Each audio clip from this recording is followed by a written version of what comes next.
శ్రీ గురుభ్యో నమః. శ్రీమాత్రే నమః. మా భక్తి టీవీని ప్రోత్సహిస్తున్నటువంటి మా ప్రేక్షకులందరికీ పరాభవ నామ సంవత్సర శుభాకాంక్షలు. ఉగాది ప్రారంభమైపోతుంది. ప్రతి వాళ్ళ జీవితంలోనూ మళ్ళీ నిత్య నూతనం అనేది ప్రారంభమవుతుంది.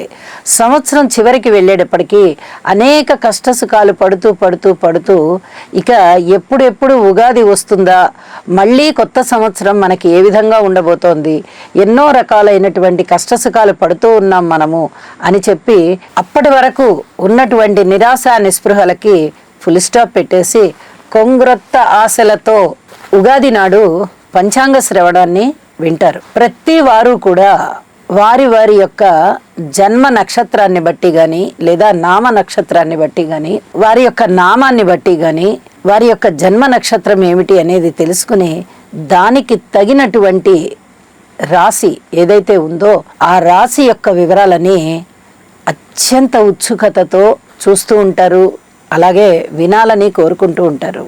ఈ క్రమంలోనే ముందుగా మనది తెలుసుకుంటాము.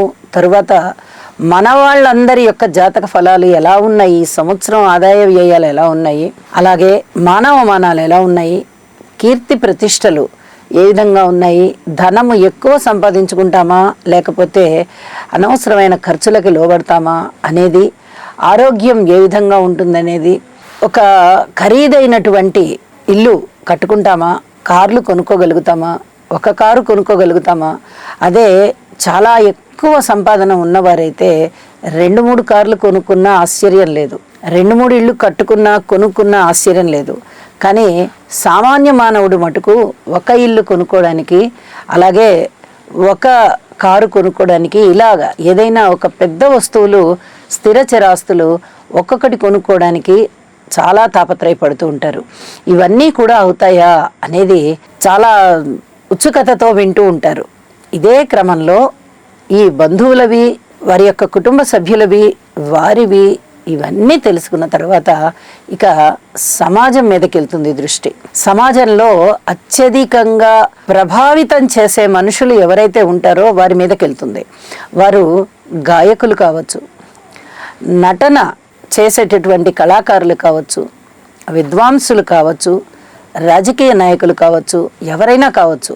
వాళ్ళని మనము పాపులర్ ఫిగర్స్ అంటూ ఉంటాము, సెలబ్రిటీస్ అంటూ ఉంటాము. అంటే 10 మందికి తెలిసిన వారు వీరు కాబట్టి సెలబ్రిటీస్ అని సంబోధిస్తూ ఉంటాం. ఇక వారి మీదకి వెళ్తుంది. వాళ్ళు ఎలా ఉన్నారు, ఇప్పుడు ఉన్న సమాజంలో మనము తెలుసుకున్న తరువాత సినిమా యాక్టర్స్ మీదకి చాలా వరకు ఆలోచన వెళ్ళిపోతుంది.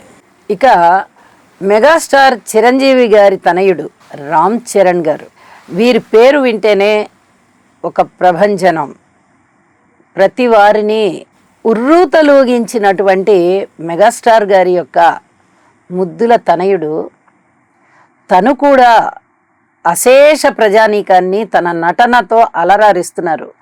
వీరికి కూడా ఇటు అందము వచ్చింది, అభినయము వచ్చింది, తండ్రి గారి యొక్క వారసత్వాన్ని పుణికిపుచ్చుకొని చక్కటి పేరు ప్రఖ్యాతులు వచ్చాయి. ఎంతోమంది ఫ్యాన్స్కి వీరు ఒక ఆరాధ్య దేవుడు. అటువంటి రామ్ చరణ్ గారికి ఈ పరాభవ నామ సంవత్సరం ఏ విధంగా ఉండబోతోంది అని చెప్పి ఒక్కసారి మనం గోచారంలోకి తొంగి చూసినట్టయితే వీరిది వృషభ రాశి అవుతోంది. రోహిణి నక్షత్రం, చంద్రుడు ఉచ్చులో ఉంటారు రోహిణి నక్షత్రంలో. అంతే లక్షణము అందం, అద్భుతమైన అందం ఉంటుంది, వినయ విధేయతలు ఉంటాయి, అలాగే క్షమ కలిగిన హృదయం ఉంటుంది, చక్కటి అభినయం ఉంటుంది. అంటే లలిత కళలు ఏవైనా అబ్బడానికి అవకాశం ఉంది. తండ్రి గారి వారసత్వాన్ని పుణికిపుచ్చుకున్నారు, చక్కటి నటన వారికి వచ్చింది. మరి ఇన్ని రకాల లక్షణాలు కలిగి ఉన్నటువంటి రోహిణీ నక్షత్ర జాతకులైనటువంటి రామ్ చరణ్ గారికి ఈ పరాభవ నామ సంవత్సరం ఏ విధంగా విజయాలను తెచ్చిపెడుతోంది అంటే, ఇప్పుడంతా కూడా వీరికి గురుబలం కానీ శనిగారి బలం కానీ చాలా అత్యద్భుతంగా ఉన్నాయండి, ఎటువంటి సందేహం లేదు. అయితే మనకి జూన్ 1వ తేదీన ఈ గురువుగారి యొక్క స్థితి సంచారం మారుతోంది. మరి అప్పటి వరకు చాలా బాగుంది, చాలా అద్భుతంగా అన్నమాట. ఎంత బాగుంది అంటే వీరి యొక్క మాటలు బాగున్నాయి, వీరి యొక్క ప్రవర్తన బాగుంది, ఆలోచనలు బాగున్నాయి, కుటుంబం కూడా ఎస్టాబ్లిష్ అవుతుంది, అయ్యింది కూడా. అలాగే కుటుంబంలో చక్కటి ఐకమత్యం ఉంటుంది, పెద్దల పట్ల వినయ విధేయతలు ఉంటాయి, ధనము సంపాదన అనేది ఊహించని విధంగా పెరుగుతుంది, చాలా చాలా లాభాల బాటలో ఉంటారు. ఇవన్నీ కూడా చాలా చాలా మంచి లక్షణాలు అవుతూ ఉండగా ఈ జూన్ 1వ తేదీన గురువుగారి బలం మారుతోంది, సంచారం మారుతోంది, దాంతోపాటే గురుబలం కూడా మారిపోతుంది. మరి తృతీయంలోకి వెళ్ళిన గురువుగారు అంత పూర్తిగా బలాన్ని ఇవ్వరు, కానీ తన యొక్క ఉచ్ఛలో ఉన్నారు కాబట్టి చాలా వరకు కష్టపడేటటువంటి నేచర్ని ఇస్తారు. తొందరగా అలసిపోయేటటువంటి లక్షణం ఉంటుంది వీరికి. ఎందుకంటే చంద్రుడు ఉచ్చరాశిలో ఉంటారు కాబట్టి అతి సుకుమారమైనటువంటి వారు చంద్రుడు కాబట్టి తొందరగా అలసిపోయేటటువంటి లక్షణం ఉంటుంది. ఇక్కడ గురువుగారు ఎప్పుడైతే ఉచ్చలో వస్తున్నారో, తన సంచారం జూన్ 1 నుంచి కర్కాటక రాశిలో జరుగుతోందో, కొంచెం త్వరగా అలసిపోయేటటువంటి లక్షణం ఉంటూనే ఎక్కువగా కష్టపడేటటువంటి పనులన్నీ పెడతారు. అప్పుడు అంటే ఇంకా పెద్ద పెద్ద సినిమాలకు ప్లాన్ చేసుకోవచ్చు, ప్రారంభం చేసుకోవచ్చు. ఇలాగా శారీరకమైన అలసట కానీ మానసికమైన అలసట కానీ ఏదైనా ఉండడానికి అవకాశం ఉంది. అయితే లాభాలు కూడా అదే స్థాయిలో వస్తాయి. లాభస్థానంలోనే శనిగారు ఉన్నారంటే అది మాటలేని విషయం కాదండి. ఎక్కడెక్కడ డబ్బుని ఎలా ఎలా ధనము వీరి చేతికి అందాలో అన్ని విధాలుగాను ధనం చేతికి అందే విధంగా అటు లాభస్థానంలో శనిగారు, ఇటు ధనస్థానంలోనే గురుగారు అంటే అది మాటలైన విషయం కాదు. ఇప్పుడు కష్టపడేటటువంటి రీతిగా గురువుగారు ఉంటూ లాభస్థానంలో శనిగారు ఉంటున్నారంటే ఇది కూడా అద్భుతమైనటువంటి ఫలితాలు ఇచ్చేటటువంటి గ్రహస్థితులే.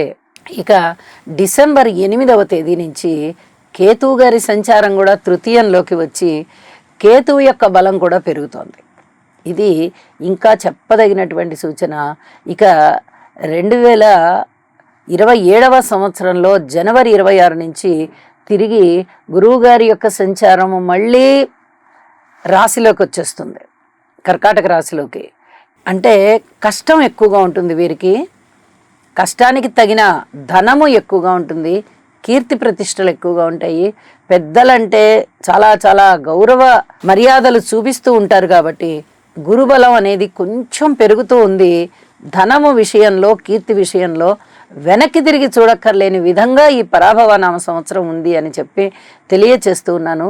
అద్భుతమైన విజయాలు వీరి సొంతం అనడానికి శనిగారి యొక్క స్థితి కానీ, ఇప్పుడున్న గురువుగారి యొక్క స్థితి కానీ, అలాగే కేతువు యొక్క స్థితి కానీ చాలా చాలా బాగున్నాయని చెప్పి తెలియజేస్తూ, వీరు చేసేటటువంటి సేవ తత్పరత కలిగినటువంటి కార్యక్రమాలన్నీ కూడా వీరికి చాలా చాలా మంచి పేరు తెచ్చిపెడుతూ వీరి కుటుంబానికి, వ్యక్తిగతంగా వీరికి, అలాగే ఏవైనా గనక సినిమాలు ఈ సమయంలో వాటికి సంబంధించి సినిమా స్టార్ట్ చేయడం కానీ లేదా సినిమా రిలీజ్ చేసుకోవడం కానీ అలాంటివి ఏదన్నా ఉన్నట్టయితే కూడా తప్పనిసరిగా వీరికి మంచి పేరు ప్రఖ్యాతులు వస్తాయి, ధనం వస్తుంది అని చెప్పి తెలియజేస్తూ శుభం.